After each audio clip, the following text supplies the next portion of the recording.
না ভোট পড়েছে 2.5 কোটি, সেই জায়গায় হ্যাঁ ভোট পড়েছে 5 কোটি, তার মানে দ্বিগুণ।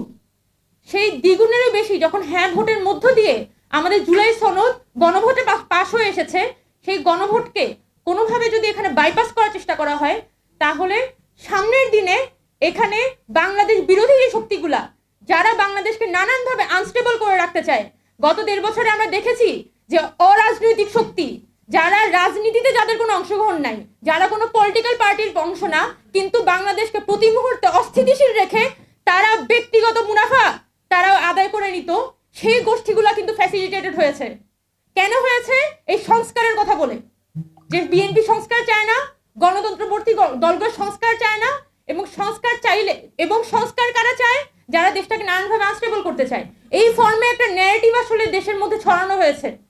এখান থেকে মুক্তি পাওয়ার জন্য আমাদের এই জুলাই সনদ, আমাদের দেশের যে একটা কাঙ্ক্ষিত সংস্কার, আমাদের এই যে প্রত্যেকটা ইনস্টিটিউশনাল রিফরমেশন, সেই রিফরমেশনের পথেই আসলে বাংলাদেশকে হাঁটতে হবে। এবং আমাদের বিদ্যমান যে রাজনৈতিক দলগুলো যারা ক্ষমতায় আছে বা যারা বিরোধী পক্ষে আছে, তারা যত দ্রুত বুঝতে পারবে যে বাংলাদেশের বর্তমান সংকট উত্তরণের একটাই উপায় সংস্কার এবং জুলাই সনদের বাস্তবায়ন, যত দ্রুত বুঝতে পারবে আমরা তত বেশি আসলে একটা সাস্টেনেবল ইকোনমি বা সাস্টেনেবল পলিটিক্যাল সিস্টেমের দিকে যেতে পারবো। অনেকেই, আমার পূর্ববর্তী বক্তা দিদার ভাই ছিলেন, উনি বাংলাদেশের রাজনৈতিক সংস্কৃতির কথা বলছিলেন, আমিও বলেছি 2026 সালে ইলেকশনের আগে আপনারা যদি একটু মাঠে ঘাটে ঘুরে দেখেন, তাহলে আপনারা দেখবেন যে মানুষ কিন্তু দেখা যাচ্ছে ওই পুরনো কাঠামোর মধ্যে কিন্তু এখনো ভরসাটা করতে চায়।